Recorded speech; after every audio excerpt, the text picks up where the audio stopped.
Being righteous means you have courage to confront yourself and others, to uphold the truth. There's a difference between self-righteousness and righteousness. But a righteous man has the courage to be who he needs to be in any moment, to defend, uphold, and protect the truth, the ideals, the principles that he wants to live by. Nothing you do matters unless what you do matters. I'm Amadon DellErba, and this is Get Real or Die Trying.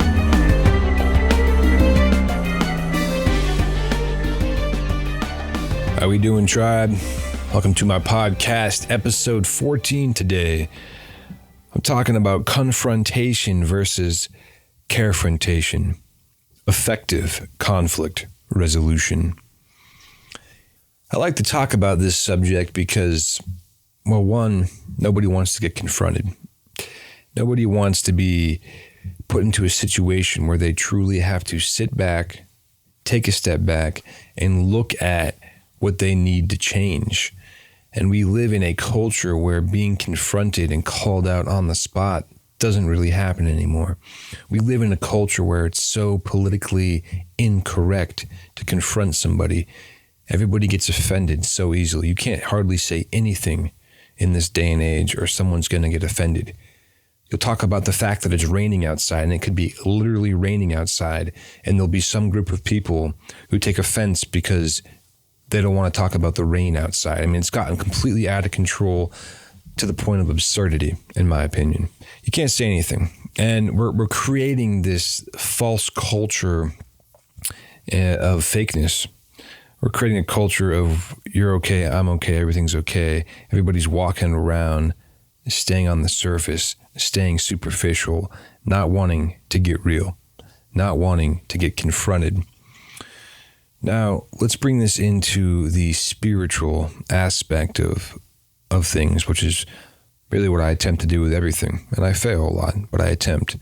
The spiritual reality that I want to be in my life is that I have people around me who hold me accountable and responsible. I talk about this almost every podcast. To hold me accountable and responsible to live by the principles that I want to live by, I have to be confronted when I'm not. Now, many people have an adversity, and a feeling comes up when you say the word confronted. To be confronted. I'm going to confront you. A mental trick is to simply replace that with carefront, because that person cares about you. They care about your well-being. They care about your growth. Confront, carefront. This person is carefronting me. They're coming from a place of love and concern. Successful people surround themselves with people who know more than them. They surround themselves with people who actually help them grow and confront them, point out their flaws, point out their weaknesses in a loving way, can always show them how to do better. We see this a lot on social media and in the world in a very linear fashion of business and success. Successful people who've made a lot of money, supposedly, and are successful based upon a simply material standard. They're out there talking about their approach to that success, how they got there, the principles they applied in their lives, about not being afraid of embracing conflict, not being afraid of receiving criticism and feedback. Now, unfortunately, that's all linear based in a structure of corporate world, business, excelling, improving, making more money, optimizing yourself, etc. You can take all of that and synthesize it into a more spiritualized perspective, into growing yourself in a real way, into improving, maturing, becoming more intelligent in your daily actions, and having more self-mastery and control of yourself. That is the trick. So when you engage in the pursuit to self-mastery, like I am, you have to accept that you're going to fail every day, multiple times a day, and you have to accept and want people around you who confront you when you do, who remind you that you're not meeting the standard, who have enough love to carefront you. Let's enter in the concept of conflict resolution. People avoid conflict. People avoid, being uncomfortable. People avoid, having somebody point out to them how they're failing. And so they like to run around and, like I said earlier, stay on the surface. When you build a family, when you build a workforce and a group and a community and a own subculture around you of people who do not avoid conflict but embrace it, you are in a cultural, spiritual, emotional, and intellectual environment that is conducive for growth. When you avoid conflict, you stay stagnant, you stay small, you stay mediocre, you stay simple, you stay ineffective, you stay right where you are in your life, not where you're trying to go, where you want to go. So there's not enough people, not enough voices in the media, in the world, telling the masses, hey, go find your elders, go find someone who can help optimize yourself. There's a lot of emphasis on life coaching, which is great on some level. There's a lot of emphasis on finding a workout coach, a personal trainer. And if people would just take that concept of having a personal trainer and, again, move it over to the spiritual spectrum. We're human beings. We live in constant duality, human nature, spiritual nature. Bench pressing the weights to get bigger pecs, or bench pressing the spiritual weights to get more humble, to get more pure. It's the duality of our existence, human and spiritual, animal and spirit coming together.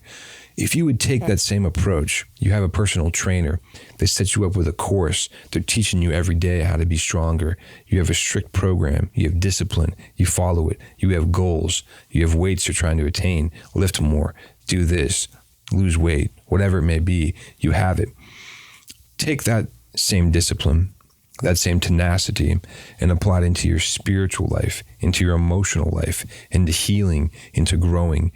That is the culture of growth that you can attain by welcoming somebody in your life, a spiritual elder, that can carefront you, that can confront you, that can come face to face with you and tell you, just like your personal trainer would, just like your coach would, you're doing it wrong, do it this way.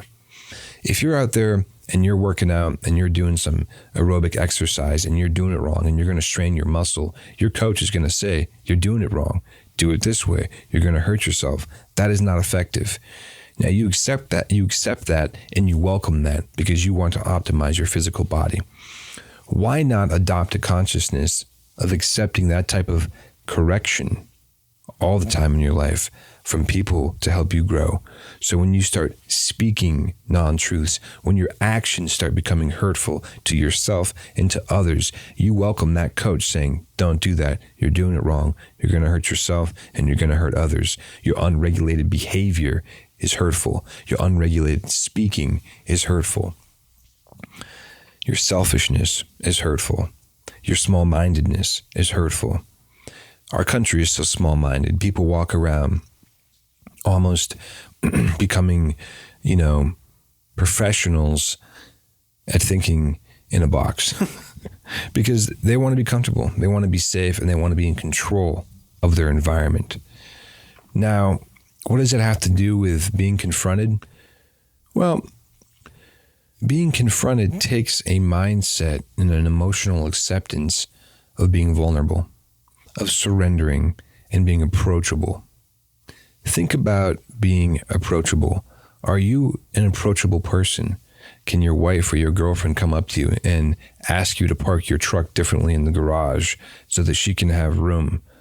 Or are you going to get mad at her or have an ego trip?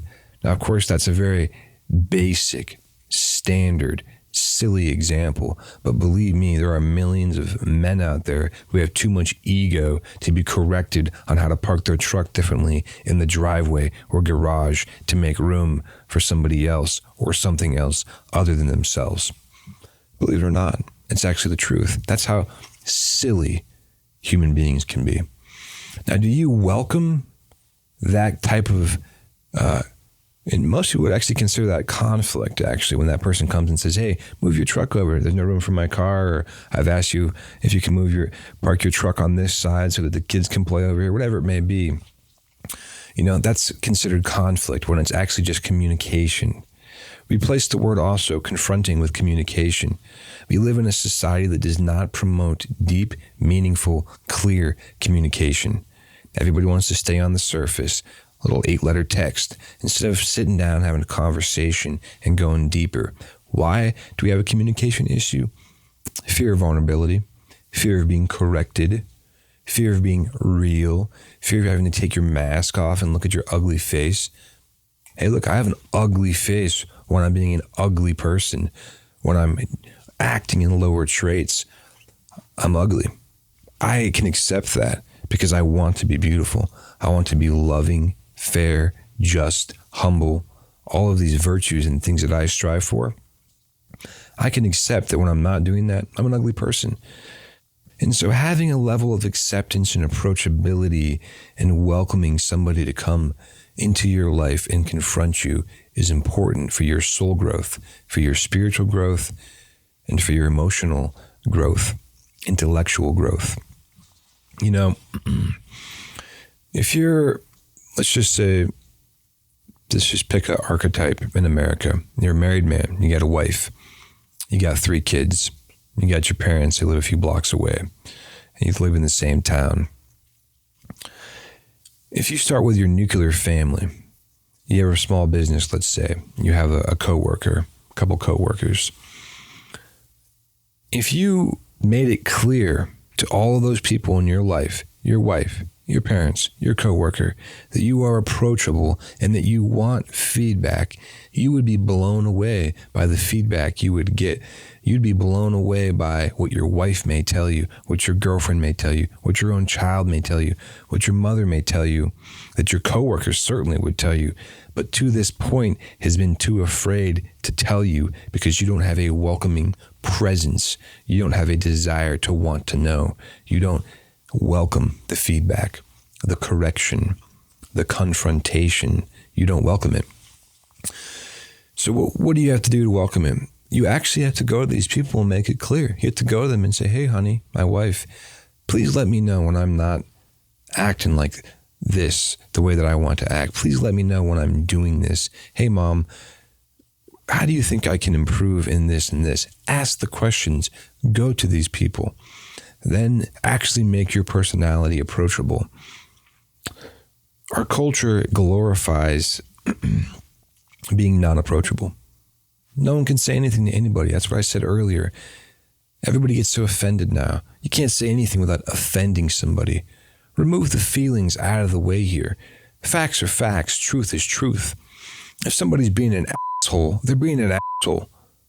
Okay? It's pretty simple. If somebody is a liar and they're going about their lives and they're lying and they're continuing to lie and they lie to people day in and day out and they're causing harm to themselves and others by being a liar, they need to be confronted with love, but with truth.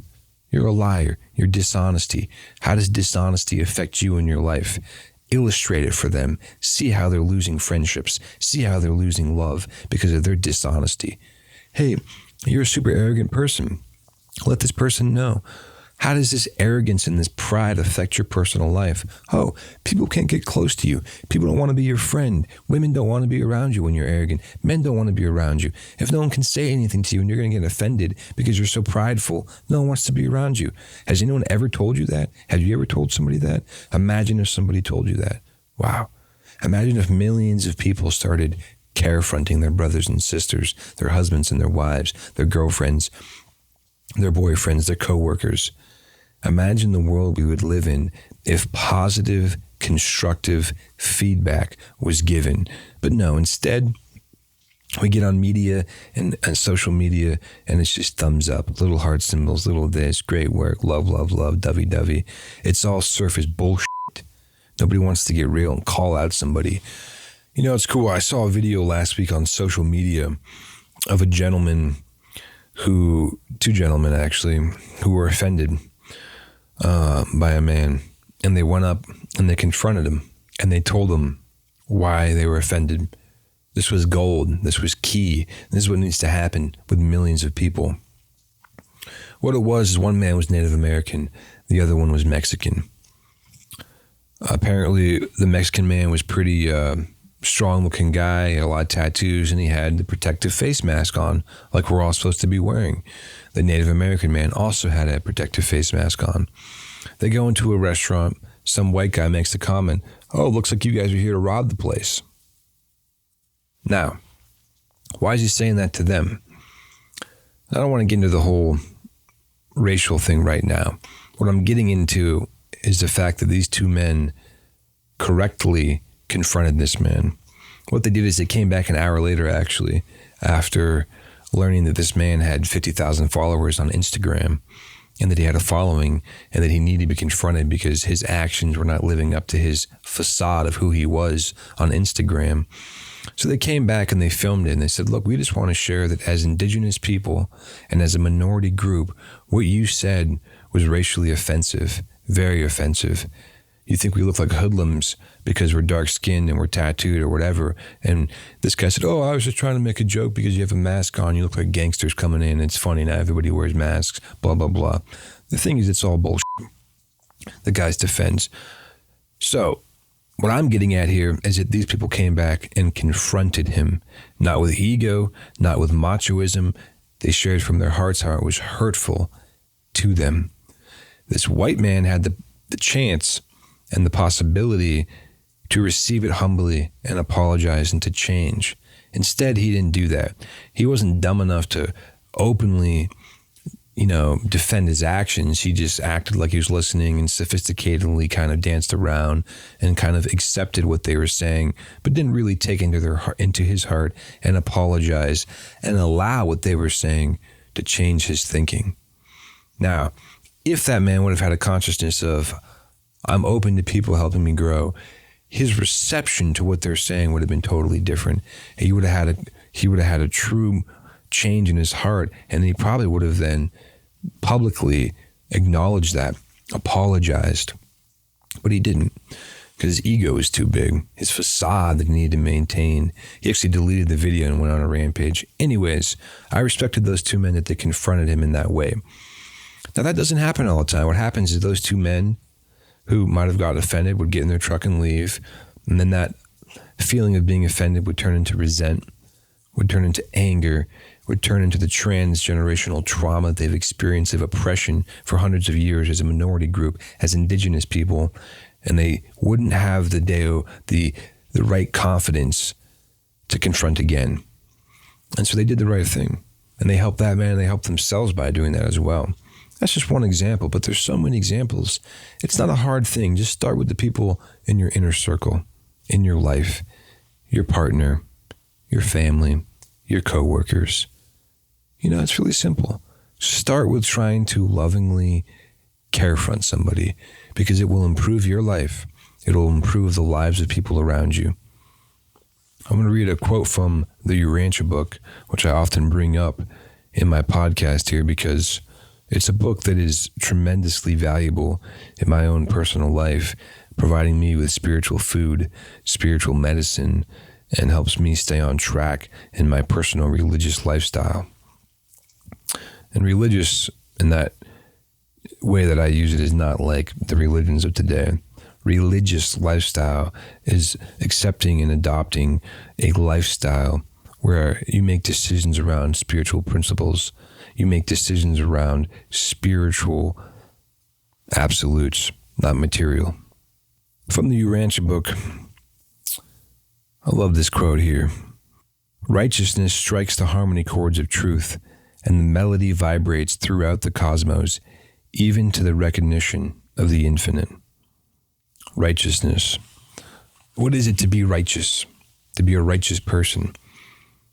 Being righteous means you have courage to confront yourself and others, to uphold the truth. There's a difference between self-righteousness and righteousness. But a righteous man has the courage to be who he needs to be in any moment, to defend, uphold, and protect the truth, the ideals, the principles, that he wants to live by, or she, a woman, by. And so we live in a time where these beautiful traits are abandoned: honor, strength, integrity, righteousness, approachability, humility. Instead, it's ego, materialism, self-aggrandizement, selfishness, dishonor. We don't have to live in a time in the past. It's almost like these virtues are like a past time, like the Knights of the Round Table. They're from another era, another point in history where they were needed, but now they're not needed. What's up with that? They're needed now more than ever. And so in order for us individuals, each of us, to walk into higher spiritual principles and to live by them, we need each other to help us. We need to be confronted. We need to be open to that confrontation. Just want to finish up talking a little bit about conflict resolution. How do you resolve conflicts? The interesting thing about conflict resolution for me personally is you'll never resolve a conflict unless you're open to being uncomfortable, unless you're open to conflict itself. It's a centrifugal process. The more that you avoid conflict, the more conflict you're in, because there's no resolution. The more that you avoid uncomfortable realities, interactions, personal associations, the more inner conflict you're in. The more that you embrace conflict, the less conflict you're in. Think about it. The more that you confront, come face to face, go toe to toe with that problem, with that situation, with that inner weakness, with that circumstance, the more that you charge it, confront it head on, and then deal with it, the less conflict you're actually in because you dealt with it and got it out of the way. That form of conflict resolution I'm talking about is the conflict that we find in our lives on a more spiritual level, but also interpersonal conflict. If you have a problem with somebody, the more that you avoid it, the more turmoil you're in. The more that you come to them and confront it, the less. It's really quite simple. It's actually quite amazing how simple it is. It just takes courage. It takes a mindset and an acceptance that you're going to confront it. You're going to go to that person. You're going to work it out. You're going to have the courage. If you come in humility and you come in love, you'll be amazed. I've had these circumstances happen with perfect strangers in the world where they felt offended. Instead of me being macho, I truly didn't about face to whatever it was. They felt offended by me. I seek their forgiveness through a real genuine, I'm really sorry. I didn't realize that I offended you. I blew it there. I spoke without thinking. That was my mistake. And you know what I've learned from this? And I thank you for confronting me. That's happened a few times. And then that person in that moment also does a complete change. They go from being angry and,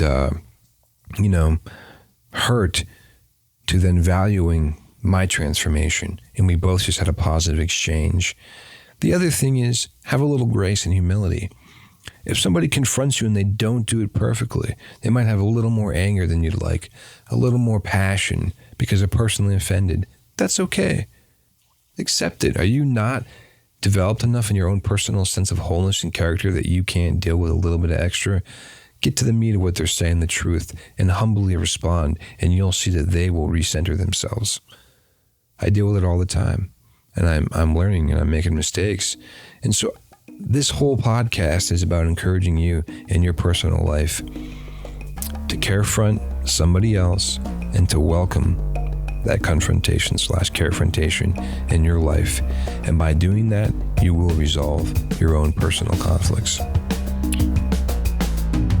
Check out my website at getrealordieTrying.com. Leave me a voicemail on anchor.fm/getrealordieTrying. Rate and review us on Apple Podcasts or any of the platforms you listen on.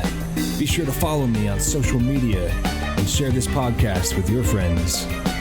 Word of mouth is a great way to share the vibe. Get Rail or Die Trying with Amadon DellErba is a production of Global Change Media. And remember, pain is temporary, victory is eternal.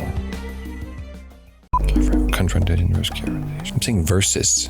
Is that the word? But versus is the actual pronunciation. The word is versus. Versus. E-R. I want to say more like chorus versus. With my voice? Anybody's voice or just my voice? Nobody can hear it. Is it just my voice or anybody's voice? Nobody understands what you're Okay, here we go.